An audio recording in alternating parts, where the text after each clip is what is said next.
Like if You know, we actually have a new email. Let me give you my new contact info. yeah, I have simple like method AI. Yeah, it's here, use your camera and scan this and send me your info. If you put in your phone number and email, hit sync at the bottom, it'll send you all my new stuff. That's okay. I'll look it up.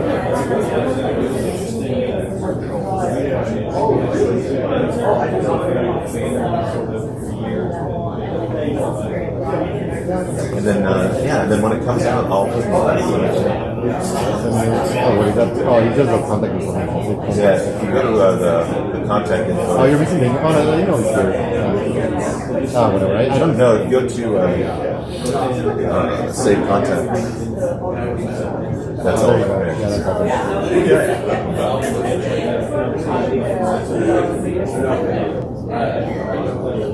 Right, well, definitely feel free to ping me when you launch or whatever. We'll be reposting and all that, so that should be exciting.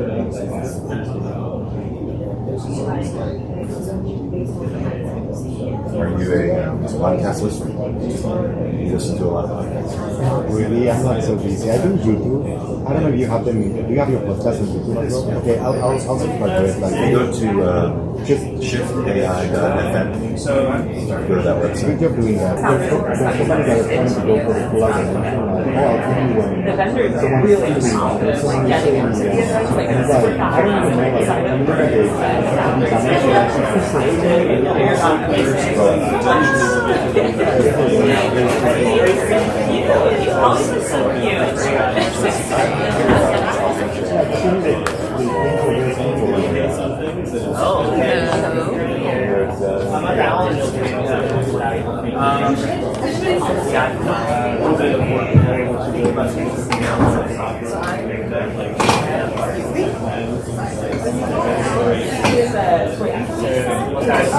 Yeah, AI1,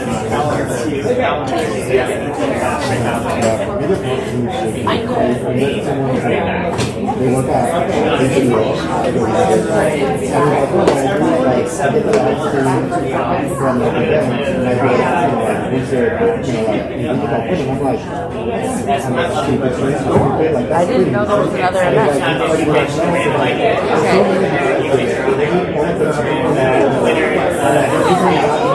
That's awesome. Oh, cool. Awesome. Great. Have some fun here.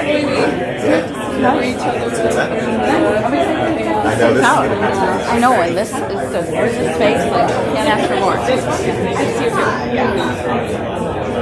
Yeah. Sometimes I'm just getting used to it. Melinda, nice to meet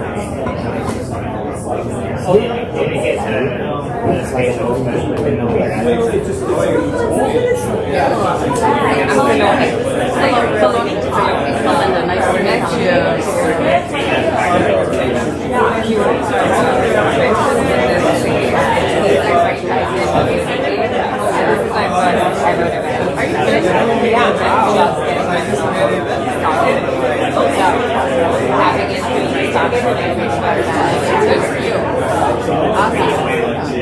Well, I went down to the thing. Oh, yeah? Building and spatial intelligence, essentially, Garrett's towards the operating room, so... Hi, House. My name is Jacob Kolker. I'm the co-founder and managing director of the AIT Incubator, and behind Yifan Zhang, the co-founder of AI House. Obviously, we have an incredibly special guest here today. I'm going to be very brief. The AIT Incubator creates startups. We'd love to talk to you if you're thinking of creating a company. Today, we have the legendary, the man who truly does not need an introduction to this crowd, Vinod Khosla, who's had an incredible impact on technology across so many spectrums of things, from Sun Microsystems to climate tech to making medicines in outer space. I'm just reading about some of the... Talk about how to present yourself and your messaging, mostly set up for entrepreneurs, but it really applies to almost any kind of communication you want to do.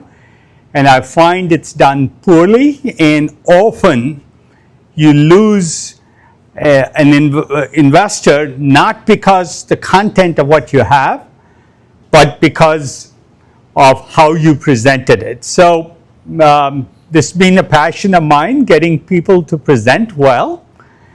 So let me go through my views on how to present. There's other views, but they're mostly wrong. I'll cover a wide range of things. And you don't have to read all this. Teach you when to bring the team on the same page. It really is an opportunity on what might go wrong.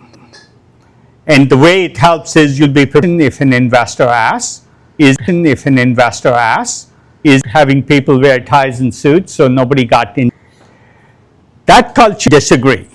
She has a number of books I highly recommend. The next thing in prep you have to understand is investors. There's only two emotions in investing. A few people have passion, but in investing. A few people have passion, but it's mostly about passion for money or fear. Comes to justify the decision they've intuitively made.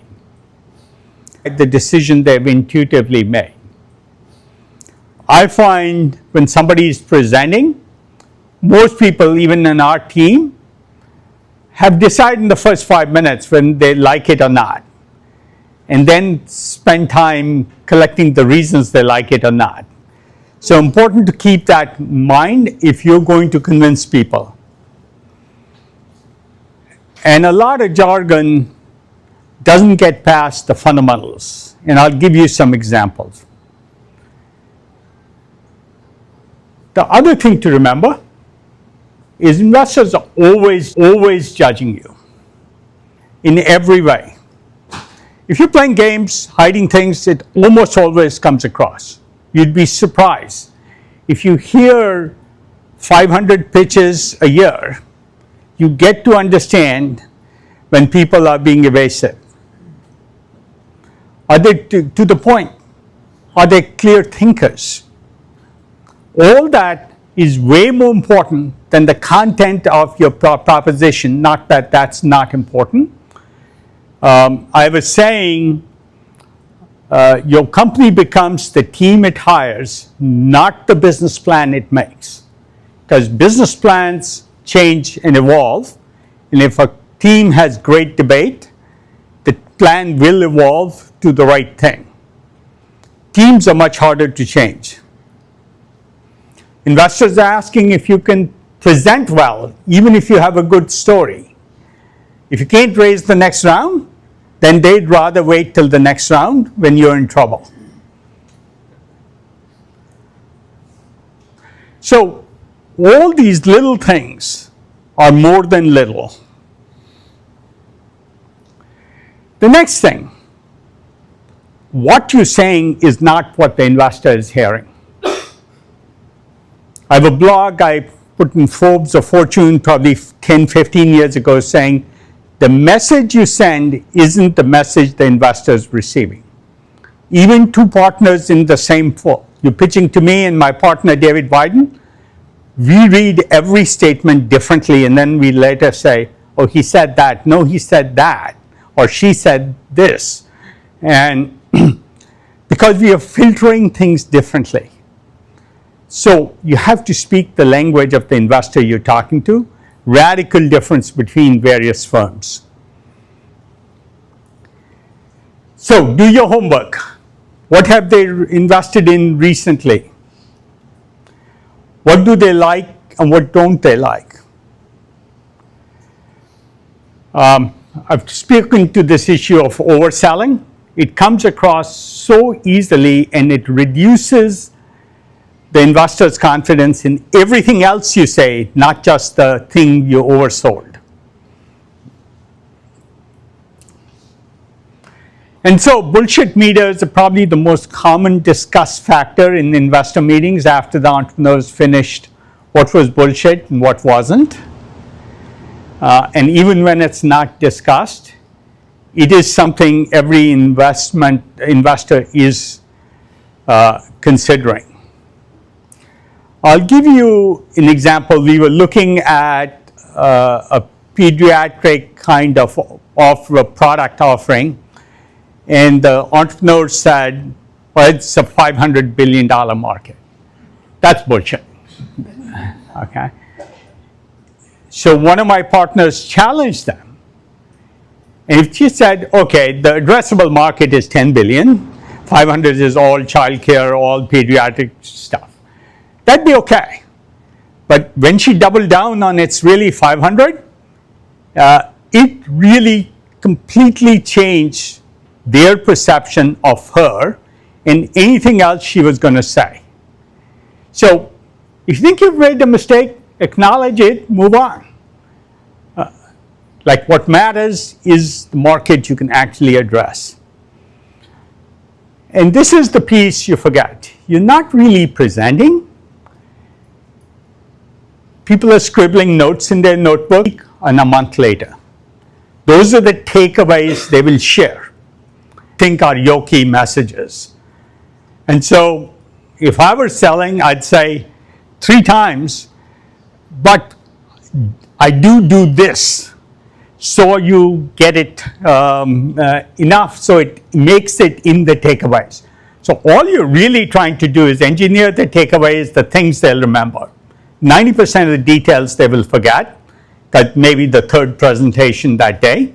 There will be some takeaways they've jotted down, they'll remember, they'll repeat in the elevator. Somebody asks them, how did that go? So, I won't spend too much time on this. It's very important to make it clear from VC's point of view, both what the reasons to invest are, what you're trying to do, your mission, reason to invest, reason to not invest. This is a stage most people ignore, and I'll come back to this. How impressive is the team for the plan? And how should an entrepreneur in your shoes address these? So this is what a VC is trying to do. And make sure you answer their questions. And then the person doing the takeaways is going to be your sponsor, usually a partner you're working with. So your goal is to equip them with all the ammunition, all the objections they will get when you're not in the room. So keep that in mind. They're your friend, and so your takeaways are engineered for him to answer questions other people will have. So what does prep involve? What are the pros and cons? What are the reasons to invest and not invest? Get the team aligned. So I say reduce it to the lures that an investor will bite on. I usually ask people to list 10 or 15, then reduce it to 3 or 4, because more than 3 or 4 doesn't work. This is an example. The largest ever deployment of patient-facing agentic AI with maps showing it. That's a lure. Now, an investor, then your job becomes convincing them it is in fact the largest ever deployment. And you will have to address that, but at least you've gotten the hook, interest. Unmatched clinical validation, that's another lure. Now you can start to justify these things. But the investor is also thinking, will the next round be an up round? Will you be able to sell somebody else at a higher valuation? So you have to be clear. Depending upon the stage you are at, and by the way, you don't have to take pictures. Feel free to share the deck. My email is vk@khoslaventures, so feel free to email me. At every stage, there's a set of goals for the next round. And be clear, an investor saying, will you get to the next round in a compelling way? And each stage, these will be different. So, the piece people often ignore is reasons not to invest. And I'll give you the most beautiful example of that coming up in a second here.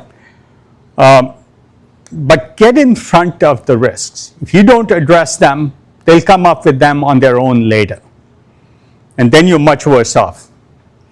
And prepare your contingency plans for each reason to not invest. What will you do if it comes true?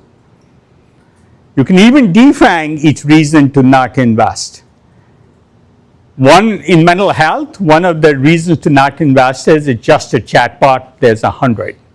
But you can reframe that, it's the only clinically validated and approved by X regulatory body.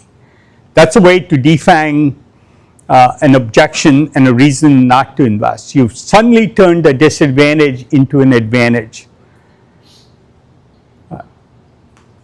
Even if you can't defang them and say it's a risk, just say it's a risk. But the rewards are huge if you solve this risk. My favorite, this is from the original Square deck in 2010. Jack Dorsey presented 140 reasons this will fail. It's very disarming. You suddenly become on their side, and he'll talk about 2 or 3. But this is an original slide from the deck.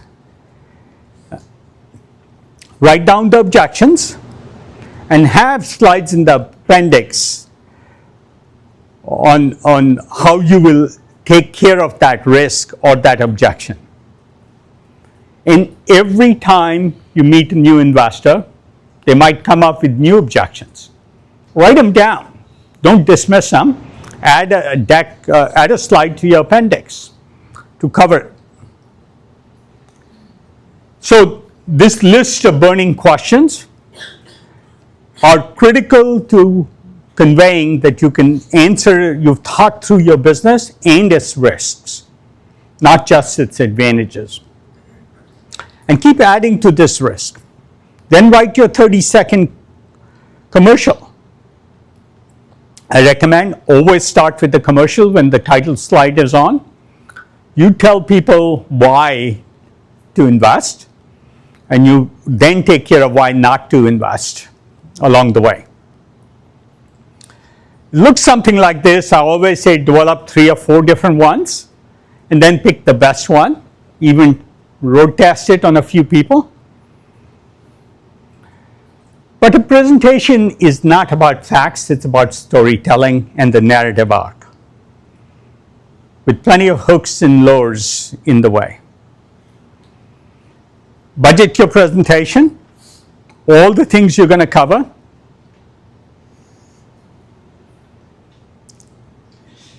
And here's the thing I find compelling. When you budget and write down the headlines, the actual headlines you'll use on the slide, it should be a message.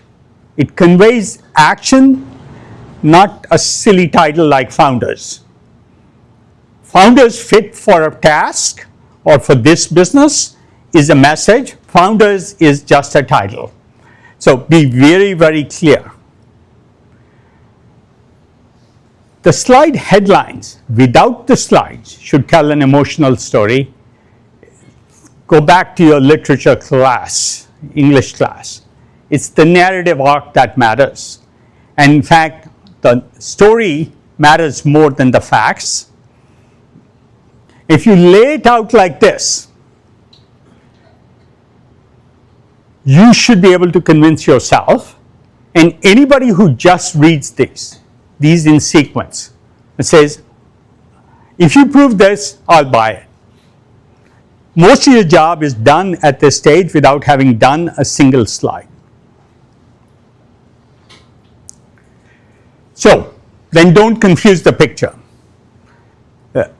This is a slide that I see very often. What do you get out of it? Your headline should make the slide and fit into that narrative arc. This is way better than the previous one, even though it has less data. If I were to do it, I'd eliminate even this one graph and just focus on the fact that on a 100 megawatt project, you can save $850 million. In fact, I wouldn't even use other words. This is another one by the same company where your message gets lost. Much better way to say 3 terawatts of clean energy globally. You're not trying to read anything. Your eyes are not wandering from which graphic to which text. another slide with a lot of elements on it, but it's a very clear title slide where the message to me gets lost. Limbic layer unlocks generative AI for clinical applications. It's a very clear statement. Now you have to prove you're clinical and nobody else is. Like your task is simply reduced. But if they didn't have any of the graphics, what I just said would be much more clear. I'll give you some examples of that. Engineers especially try and have logical order and all the facts. That's a bad idea. Fill them in later. As an engineer, I wanted to pack all the facts, and it just always screwed up a story, especially if you're talking to a non-technical investor who doesn't care. So, follow the story, not completeness. Follow those headlines precisely. Put the rest in the appendix. Anything else you want to convey, put it in the appendix. And brevity is really important. 3 words is always more powerful than 6.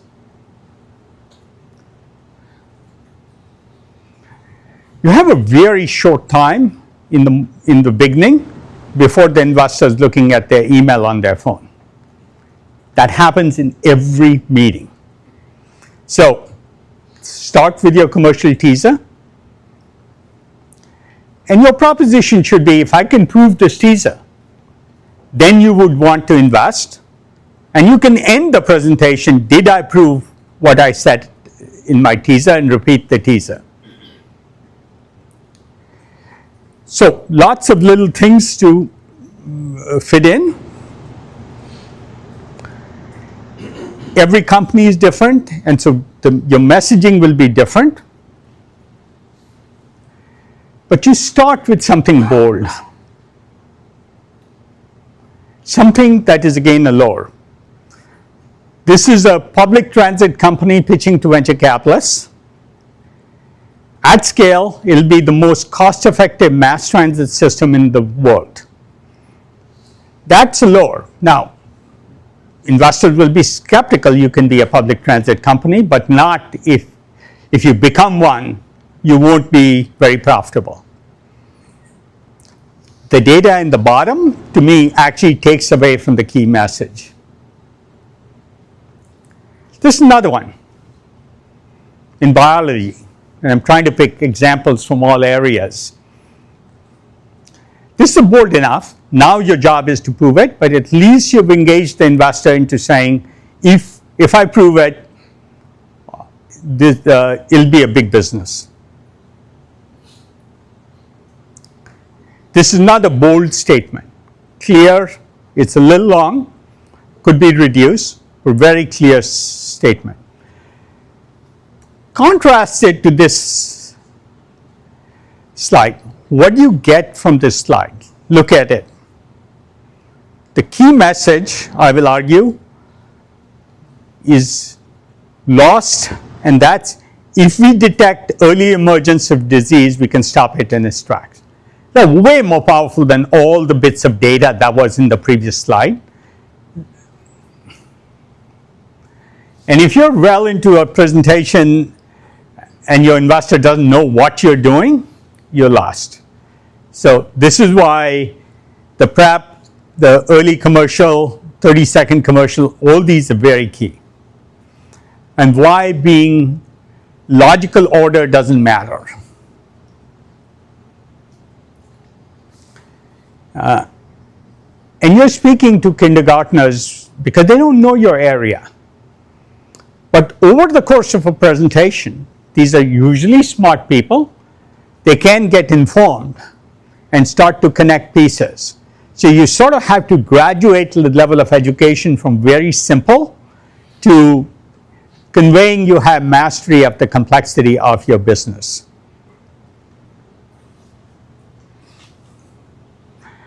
Next, on to each slide. Now we have these 20 slides in the order determined. Make each slide one message. This is a message. We create the highest temperature, fully stimulated EGS reservoir in the world at Newberry, not far from here. But that's not visceral enough for me. To me, every slide should be a punch in the face. Should be, I think of it as a left hook followed by a right hook. That's what every slide should feel like. Don't be boring. Sizzle matters and meat matters.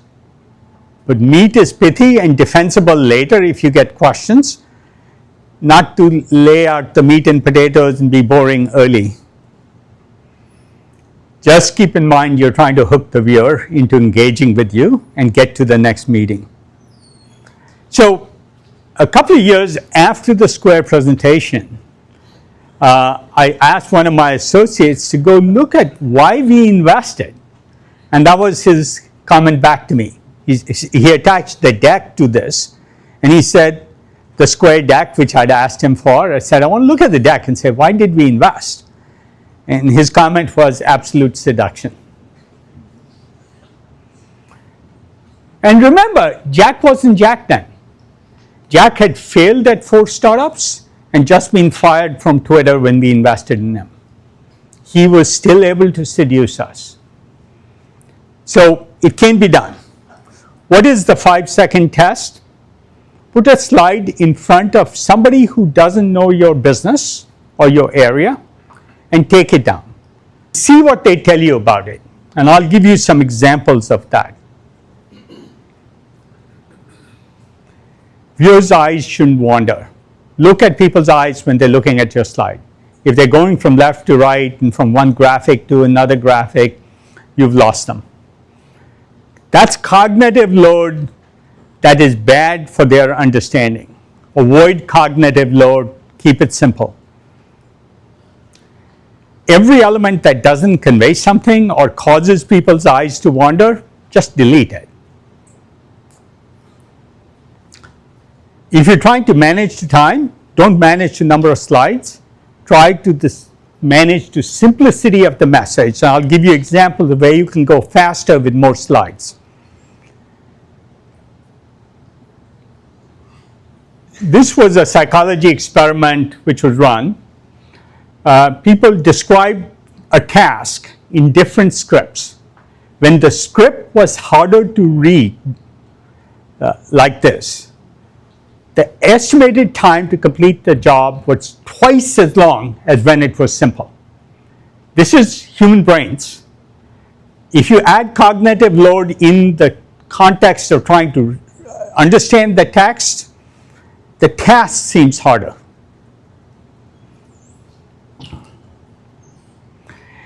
So again, think of left hook, right hook, punch in the face. Your slide should be that. So this is an example.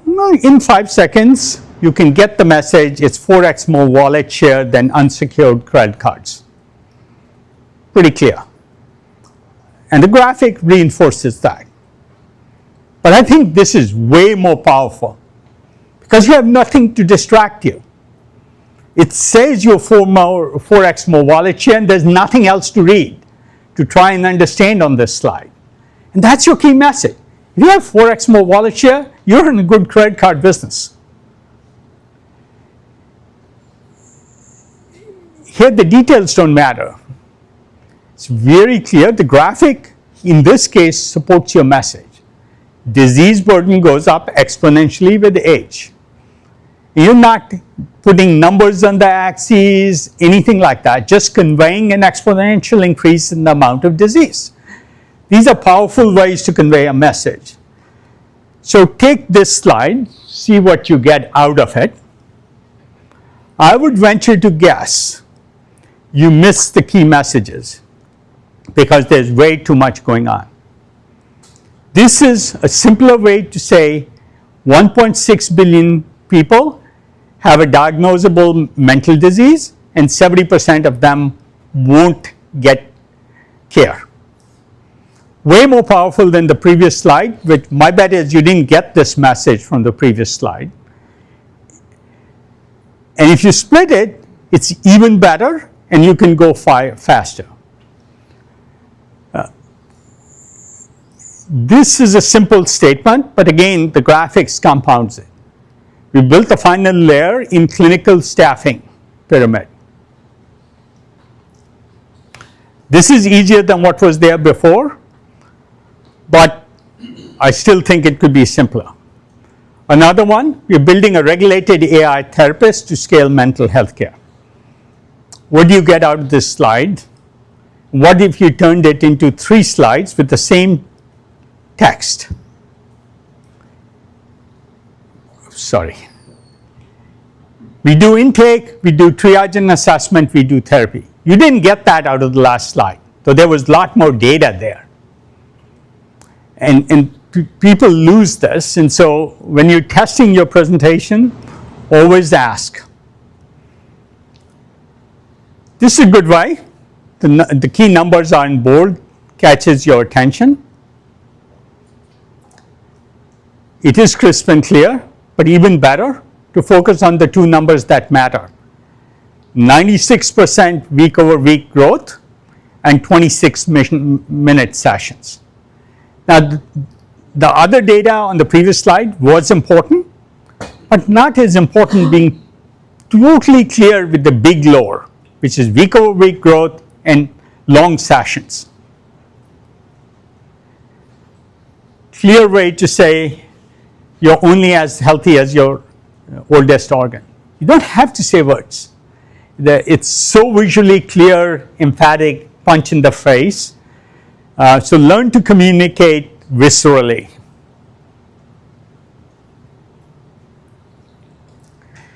So this is obvious. Let me get to the next stage.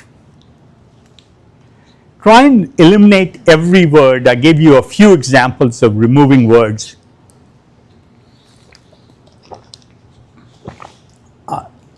Visually, much easier if it's on a single line than if it's on 2 lines. Really bad if it's on 3 or 4. Less is more, always. So guidelines for your slide. Start with an agenda hack and repeat repeat where you are in the agenda. And you notice my first purple slide that I passed, I keep coming back to the bullets. Now you know there's a logical order, you can go back and look at it. Look for where the eye goes and how much it wanders. Biggest mistake in slide presentations. If your edges aren't clear, it'll be perceived like you wrote it in script. It'll feel harder, higher cognitive load. Here's the world-class team I would assemble. I just did that last night for a friend. I said, position it as the people, list the resumes you would go after if you were financed. Much better than claiming your current team is world-class. A bunch of guidelines here. I'll let you read them.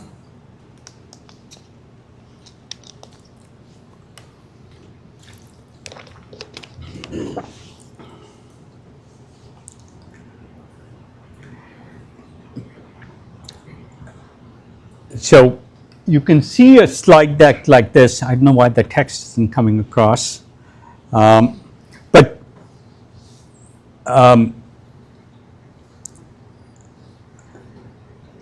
know what this conveys. Much easier to reduce these 3 messages to 1. Superhuman diagnostics. Now it's clear. You don't even have to read the graph. You know the graph's going to prove it's superhuman diagnostics. Superhuman therapy, to be constantly learning. Did you get these 3 messages from that first complicated chart? No. And you can go much faster doing it this way. This is a lot of clutter and generic statements. .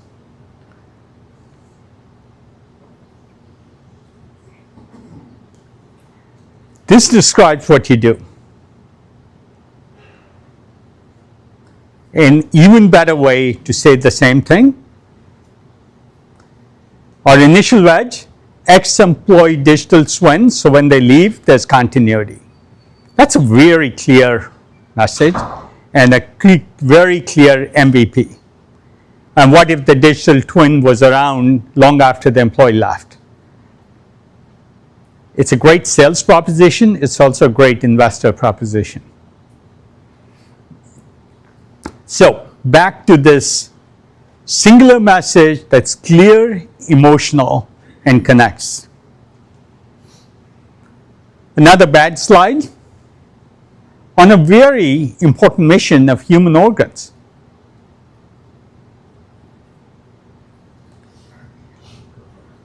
This is way more powerful than the last slide. And emotional. Even better, the first life you saved, that's Visceral.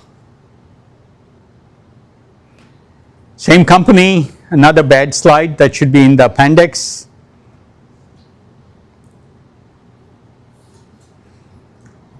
This is okay.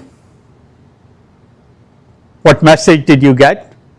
Record setting survival, but it's not clear enough because you've added cognitive, sorry, this shouldn't be on here. A build is missing, but you get the idea.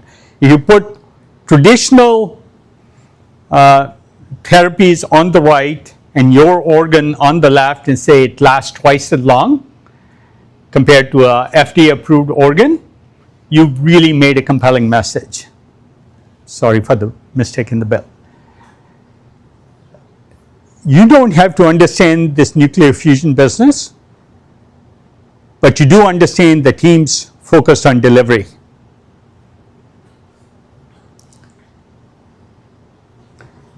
One of the best explanations of a very complex technology, fusion, explained in the simplest graphic you can.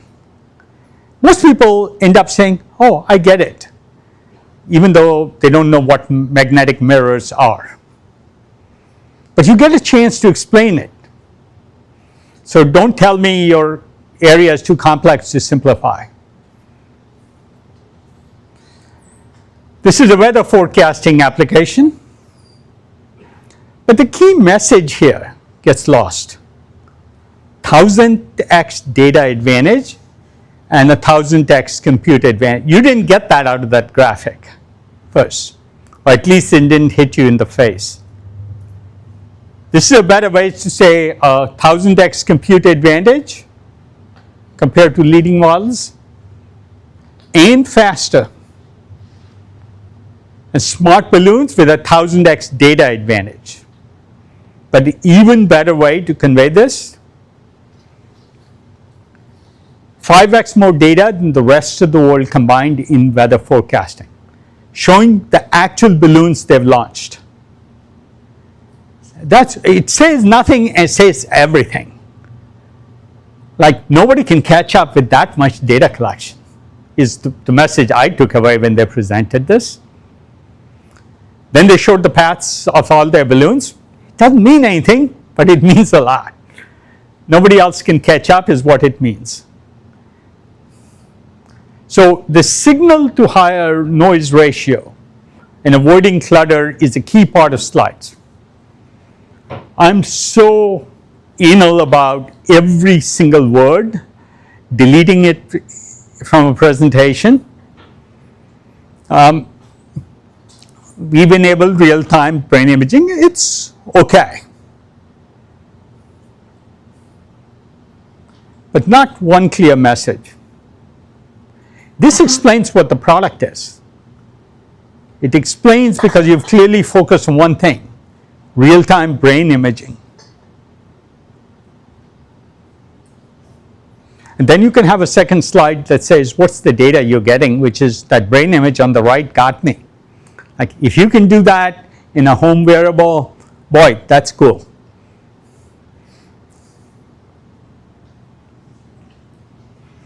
So, again, you have to be complete, and that's why budgeting is important.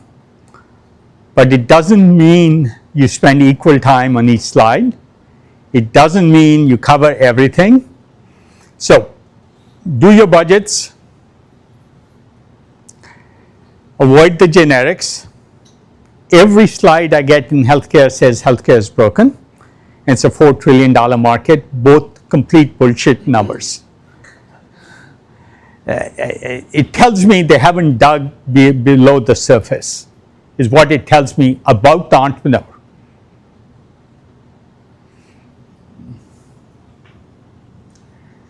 It's okay to position things as higher risk, but then you have to say that rewards are higher. This again is a square slide.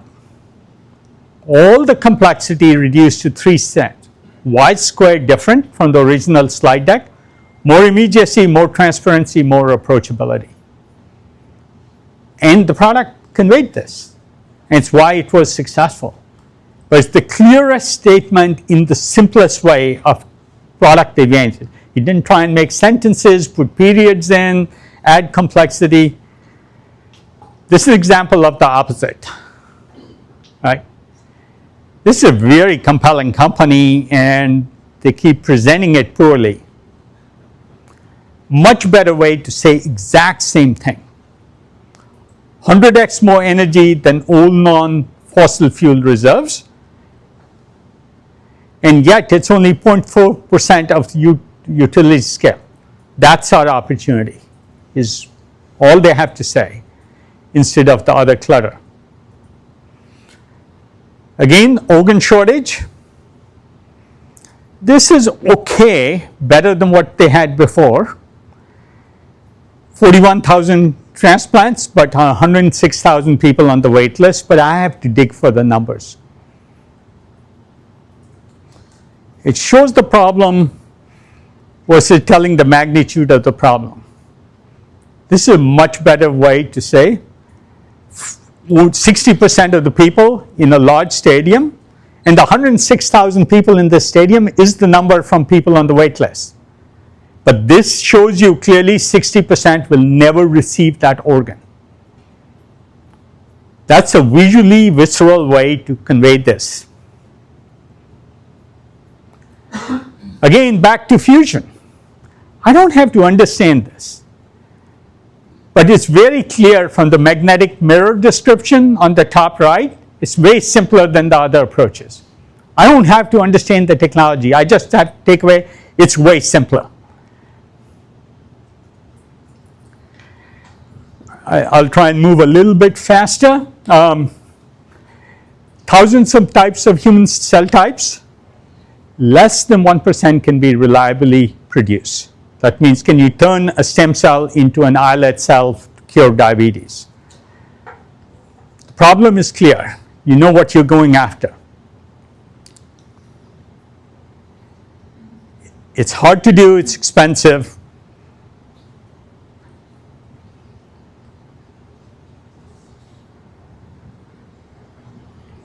It is very large search space. But again, in this kind of a slide, the message gets lost, which is it's a very large search space. So what's a better way? This is better.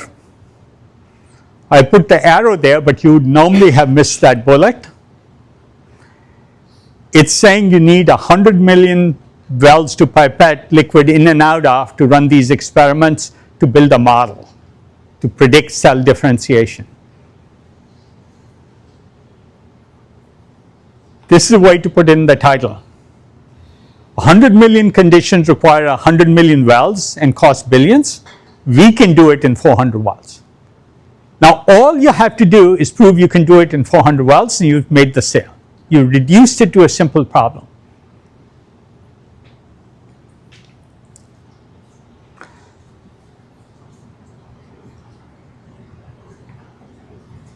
But don't have extra slides.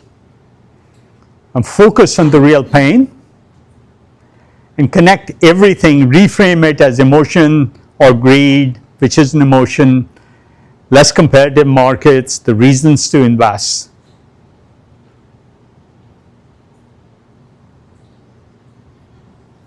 I've talked about this, so I'll keep going. But think of every inch of space on your slides as valuable real estate. Even it being blank is valuable in reducing cognitive load. So make sure every inch of space counts.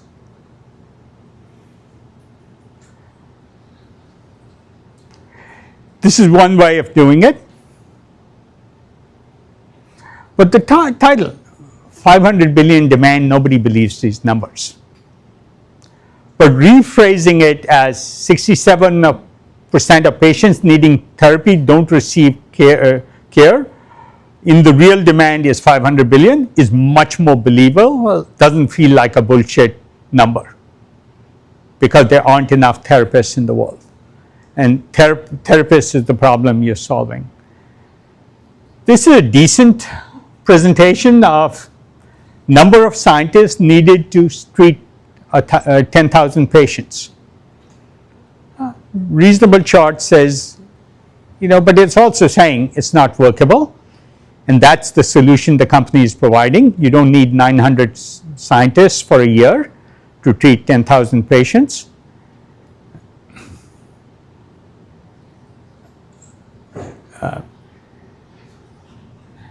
This is a simple statement on clinical trials. Again, examples you can study on your own. It's clearly defining the problem and saying what are they trying to do. But it does not emphasize the spend, the number you probably didn't notice back in the line below.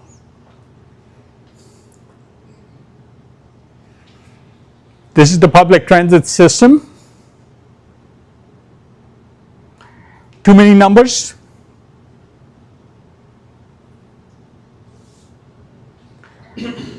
You can't justify bullshit numbers with bottoms-up projections, and that's what this slide tried to do. But there's a more important number here, which in this slide got lost. The $250 million number, it doesn't say what it is, except for the where I put the arrow and pointed out it's per mile. You get a contract, you make $250 million per mile. Now, that's a punch in the face. But that message got lost. Here it says 250 million per mile. Now an investor will challenge you, but that's what you want here because you have the data to back it up. And you can go into an appendix slide to prove it. Whatever your advantages are, state them and restate them again. Show why you're protected. IP is almost defensibility in one way or another, whether it's IP or unit economics or declining cost with scale, whatever it is. Important. This is a way to show their IP portfolio, but it's cluttered. A robust IP blocking portfolio, you don't have to read the rest of the slide. You get the message. That's all you need. In fact, you could take out most of this graphic and then put the details in the appendix. Occasionally, detail helps. That same company doing EGS, listing 5 areas where they have defensible technology so nobody can compete, even if they get one of them, is an important message. They don't have to describe what each of these is. They don't have to talk to it, say, we have 5 things that are blocking, and if somebody catches up with one, we still have a huge lead.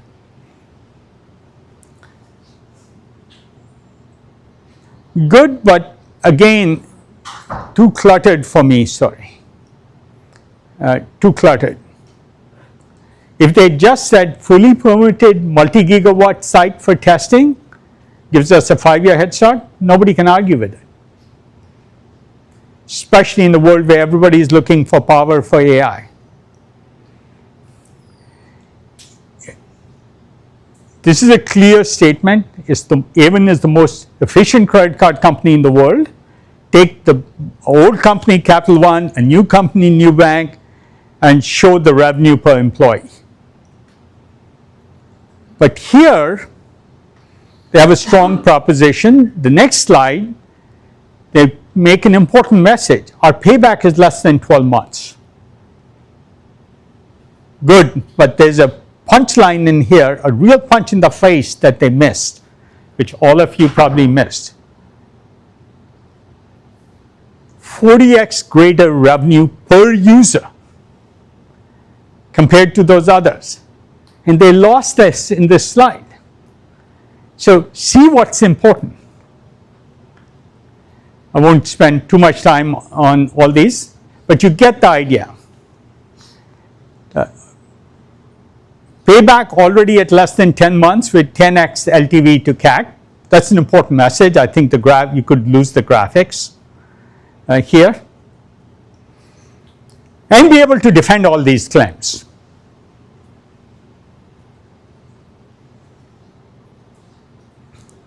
Much better way. That same company again I talked about earlier, but you lose the key messages.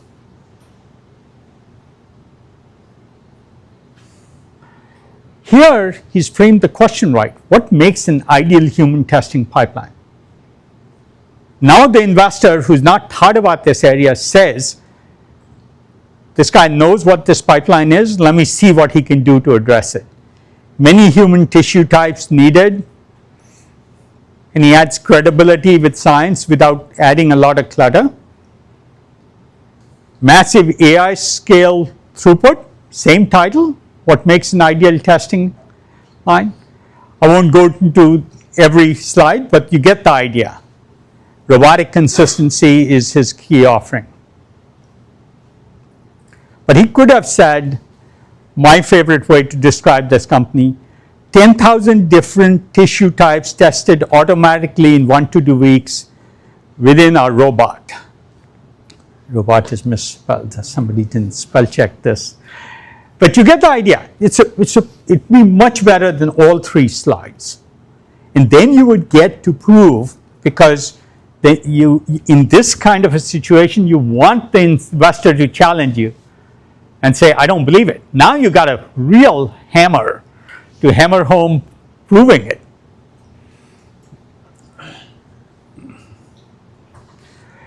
When you don't have a large advantage when you're starting out, show you're thoughtful and clever. What advantage do you hope to get? What's your clever entry wedge? Remember that slide about we'll enter as a digital twin for an ex-employee? Nobody's threatened by that. It's a great entry wedge. So be clever,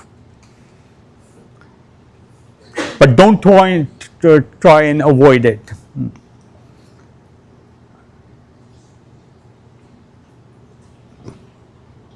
When you define your risks, you can prove how well you understand your space. When you miss your risks or fail to acknowledge and say, oh yeah, but we've thought about, it's just not a good look. Don't hide stuff, convey mastery. So Rabbit had a very clear head-on risk. Why do you need a device other than a phone? And whether they're right or wrong, they at least addressed it clearly. Addressed the elephant in the room. And I like this format of what are the risks and mitigation, and you don't have to go through them. You just have to convey in small font to an investor, you've thought about them and you've thought about mitigations. That's what every entrepreneur does anyway as they run into problems in their business. So address those fears. Address off-ramps. When we actually built the original deck for Commonwealth Fusion, we said, If you don't believe in fusion because every expert was telling everybody fusion's not possible, we'll still have a powerful magnet that's worth billions of dollars. We literally made the pitch. We'll use nuclear medicine, wind turbines, lots of places. We can just use the magnet. We don't have to have fusion to be successful. That's reducing fear.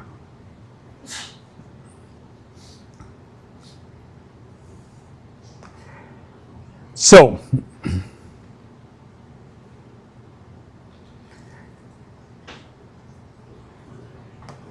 depending upon the startup you are, things are specific to you, so don't copy a formula I mentioned here, but think through it for yourself. And think through the investor you're pitching, because each one has a different risk reward. I don't want to take risk on a massive market. I'm happy to take a risk on 90% chance this technology will never work. I'm happy to do that all day long. In fact, I sort of consider it my sweet spot. And fusion is that. Weather forecasting in a company of 10 people compared to every other supercomputer-based national weather service, that's a risk that you can do better and collect 5 times more data than everybody else. Implausible claim, but happy to take that risk, especially once they explained how they do it. You have to look at segments of your market, again, to show you're thoughtful. So one of the things I'm emphasizing over and over again, new situation you arise, you can react to. You have the team to react to it. Complex slides, they're trying to say one thing that gets lost. You have revenue from clinical trials, and then you have revenue that could have been broken up. This is saying the same thing. 2 types of markets, large new to co-brand brands and conversion of all which are larger. So an MVP and a longer market play.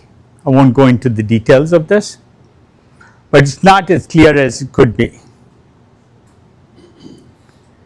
What's special about your team? Not a list of names and a list of pictures.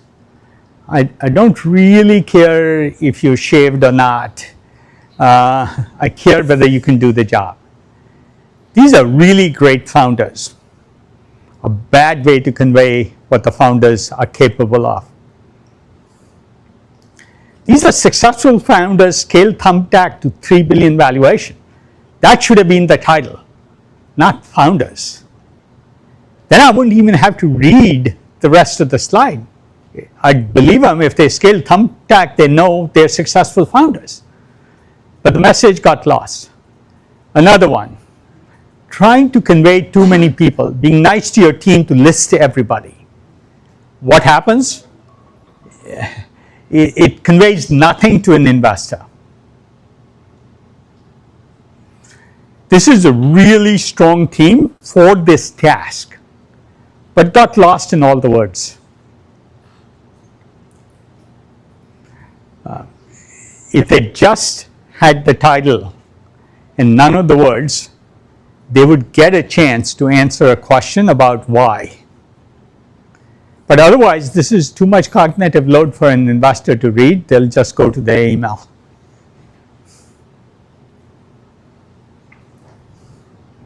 You get the idea.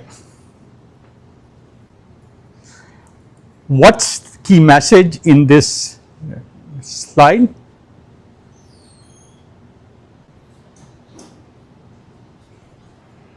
That they experienced professionals, but there's an even better way to say it. If they had said the IDF Unit 8200 in Israel has the greater founder density than Stanford, that's really establishing the credibility of the team. That says something, because everybody thinks Stanford has great founder density. Again, key message gets lost. It's okay, but it's not a punch in the face.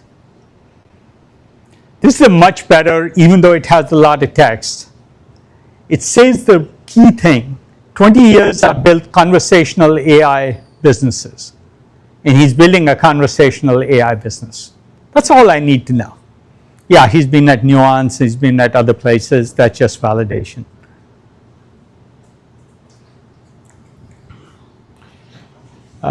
Do I have 10 more minutes?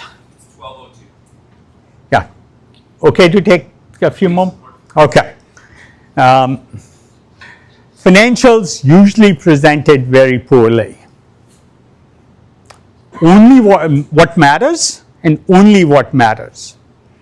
My rule is there's only a certain number of lines and fit whatever matters into those lines. Max 8 rows, I prefer 5. Max 5 columns. Fit everything into that. Anything more is not legible. Suddenly you increase the cognitive load by reducing the font. I'm not going to try and read it. I'll say I'll get to it later, and then of course I'll never get to it later. This is way too complex. The key message is important, and this slide is interesting because the important message is scale drives continuously improving economics. If you'd made the text even smaller, I wouldn't have attempted to read it. I'd just believe the headline and then say, I'll read this later. But the message left with me, they have scale economics in their favor.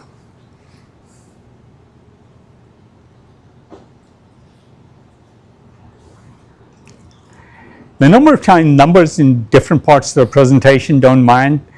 That just says you don't have attention to detail. Command your numbers, whatever it is, that's important.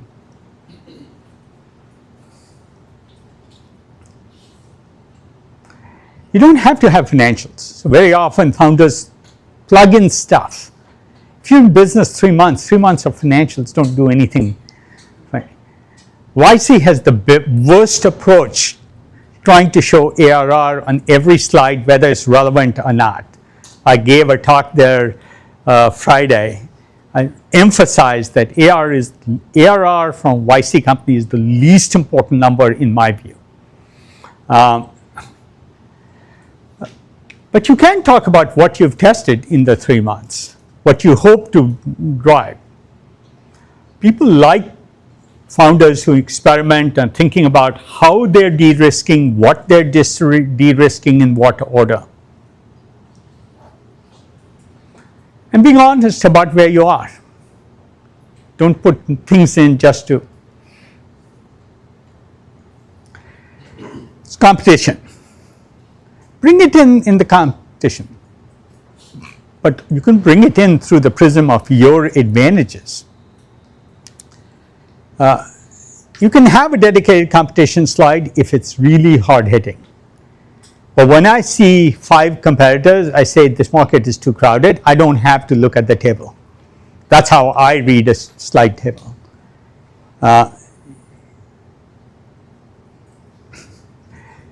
By the way, First Round Capital has a number of really interesting assets on their website for founders. So I'd recommend. There's a whole bunch of assets on our website, but they have a pretty good website for founders. Very few firms do.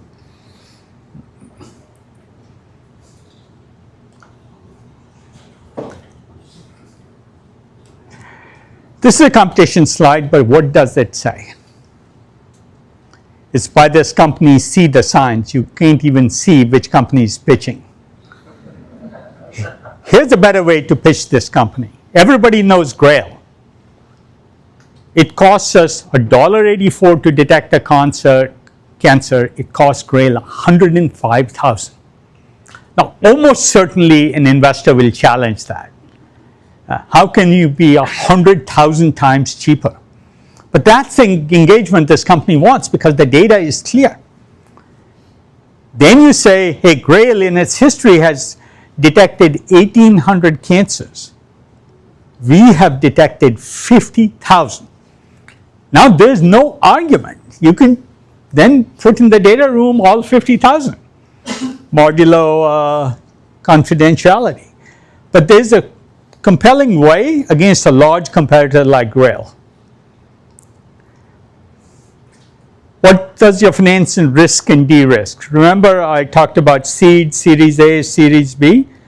It's how do you get to the next stage, de-risking so you can get the next financing. What does this say? They're raising 7 to 9, but it doesn't say anything else. This is a really exciting company that completely lost its punch. This is the company that had organ aging when had the one overripe banana. This is better. What do you achieve in what time frame with this money?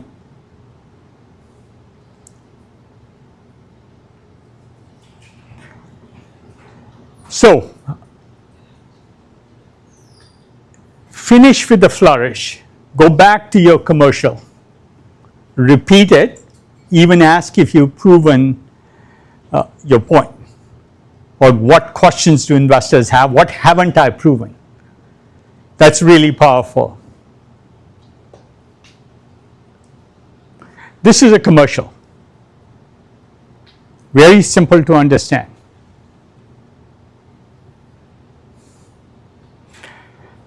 Before I finish, let me talk about the appendix. It shows your preparedness in detail. All the data I told you to take out of your slides, put it in the appendix. If you had it in your slides and talked to it when a question came up, it's not as good as if you didn't have it in the slide. But if an investor asked a question, you had the detailed slide with even more data to jump to.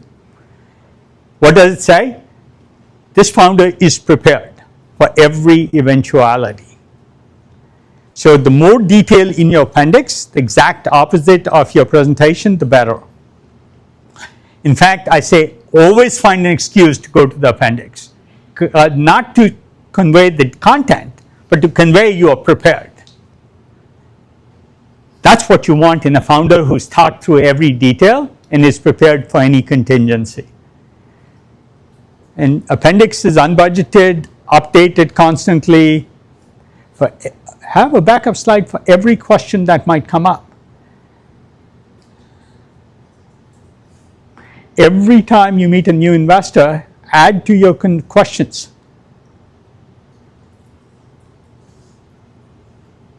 Because you're just accumulating.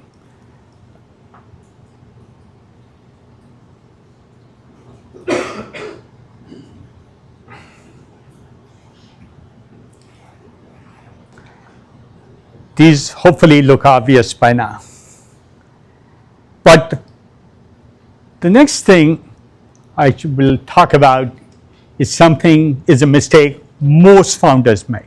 Whom should you pitch? Everybody makes a list of investors to approach. Find the 5 least important investors and pitch them first. Most founders do the reverse. Why? Because you want to debug your pitch. You want to collect every hard question from people you don't care to be your investors. So they're guinea pigs for your pitch.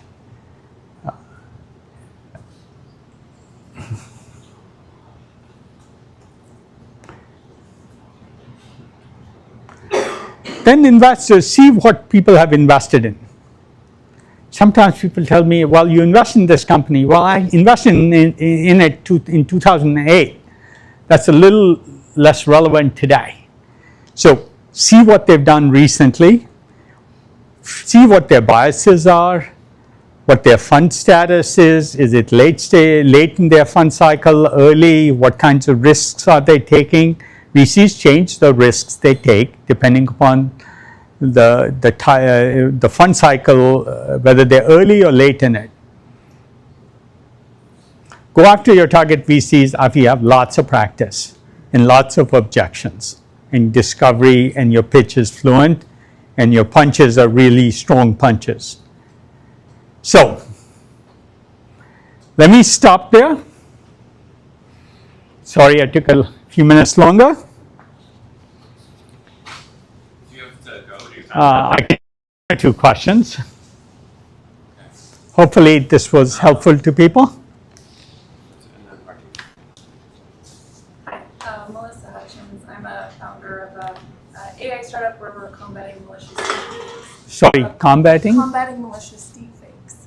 Okay. My question for you today is for founders that are approaching their first fundraising round. What strategy, outside of building a knockout pitch deck, what strategy meetings with investors? It's a knockout pitch deck. I can usually develop a pretty strong bias based on the one paragraph email I get asking me to look at a pitch deck. The one paragraph they wrote before they attach the deck, or if even before looking at the deck they attach. So be super thoughtful about wording that. Spend a lot of time. My son's girlfriend has a startup. She literally sends me 3 emails and says, which one will work better? Help me edit this. Reach out to, but it's not hard to get a pitch if you have a compelling pitch and you present it with punch. If I have a long time reading an email, the first thing I do is put it in a bucket I'll get to it over the weekend. If it's today, it's 5 days away, but then I have an accumulation of 100 such emails, and then I'm trying to rush through it. So being succinct and punchy matters. My name is Harji. I'm one of the entrepreneurs over here at AI2 Incubator. And my question is, how narrow or how vast do you talk about the idea that you're going after, right? So, we are building physical AI for talking about 1 billion cameras and making them more intelligent. But at the same time, we're going with a very narrow focus of retail theft detections. How do you present those two very short and very narrow? So take the example I showed you. This company that's building a digital twin for every employee.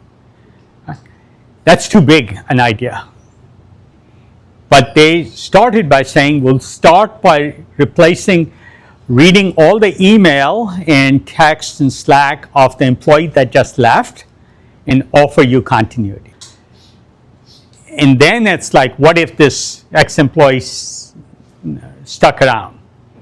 And what if everybody had a digital twin so other people could ask so there is ways to build into a large idea. Sometimes there isn't, fusion is fusion. But even there, as the example I showed you, we literally pitched the idea that if we built a 20 Tesla magnet, it'd be $1 billion business without ever doing fusion. So we found a safety off-ramp for the investor. We were doing a company called Hermes Mach 5 Mach 5 passenger jets. The pitch was London to New York in 90 minutes. So you can go for lunch. But sounds like a big idea, but not a doable idea. The last time that was done was the Concorde in 1972 or something. What did they do? Said there's military contracts to be had for Mach 5 drones. We de-risk most of the flying aircraft, including self-flying, with the military under contract. The military is used to issuing $10, $20, $30 million contracts. In fact, for hypersonic flight, they pay as much as $10 million per flight. So they found easier entry point, and that helps. But if you're Sam Altman and saying I'm building AGI, there isn't a simple path. OpenAI didn't have, we'll build this little thing. So sometimes you have to just be bold, say it's worth trying.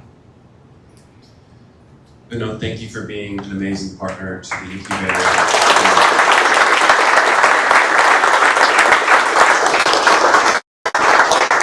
Thank you, everybody. Thank you for supporting our whole community, the whole tech community in Seattle, for flying up and spending time with us. We all really appreciate you. Thank you very much. Well, thank you. And if anybody has any feedback or improvements to my presentation, please send it to me. The point I want to make that I forgot to make is, I don't know how many people noticed, I had 186 slides. That was a lot of slides.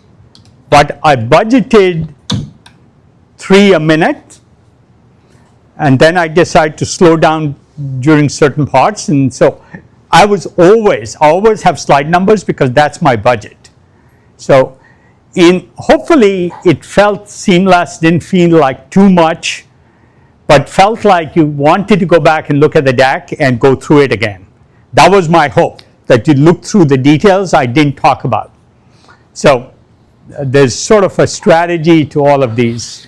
Thank you all very much.